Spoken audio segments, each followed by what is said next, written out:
So yesterday I played Botanicula. It's this point-and-click adventure game with a very cute and endearing atmosphere that follows the adventures of 5 friends who are on a quest to defeat these spider-like monsters and save their tree. Per its genre, the gameplay consists of clicking around the maps to direct the characters, discover tools and creatures, and solve real-time puzzles.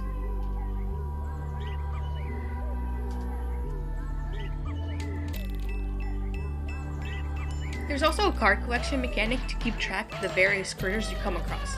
This collection doesn't affect the gameplay, but instead happens organically alongside the story. It's a really neat way to emphasize the variety of creatures in the game. You have to interact extensively with each map to find each creature, but this hide and seek never gets old. This was a really effective way to entice the player to explore and world build. I was very taken aback at how much variety was fit into the game. Characters aside, the maps, the puzzles, the songs, the jokes, the Easter eggs are all consistently different. There was never a time where I felt the developers relied on an old gimmick or tried to sell the same thing twice.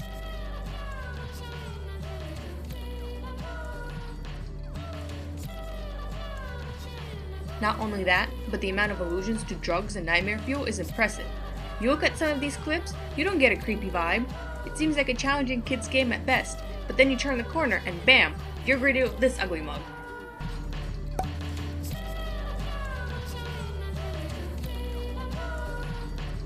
At the same time, the game never quite turns into an adult game. The atmosphere just gets darker as you play, right up until the ending. At the same time, I refuse to call this a child's game. It's not extensively challenging, but it's no cakewalk, even if you don't care about the card collection. The puzzles in this game have a wide range of difficulty, but generally depend on the player's ability to remember prior events and tie things together.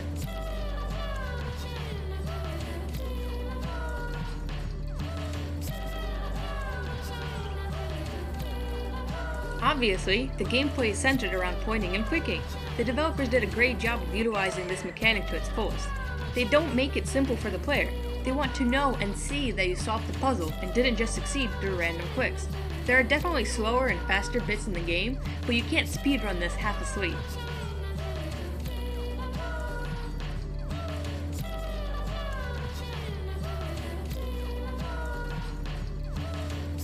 The really impressive thing is just how much and how unexpectedly the game dips you into a world even more surreal than the one you're playing in.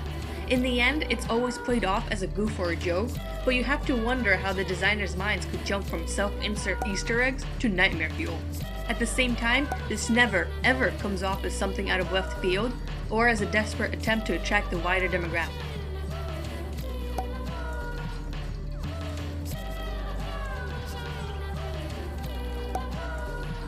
Every bit in this game fits so well and so smoothly, it's kind of surreal. I definitely look forward to the developers' future releases. If you're looking for a short game, if you're looking for an artsy game, this is definitely something for you to check out.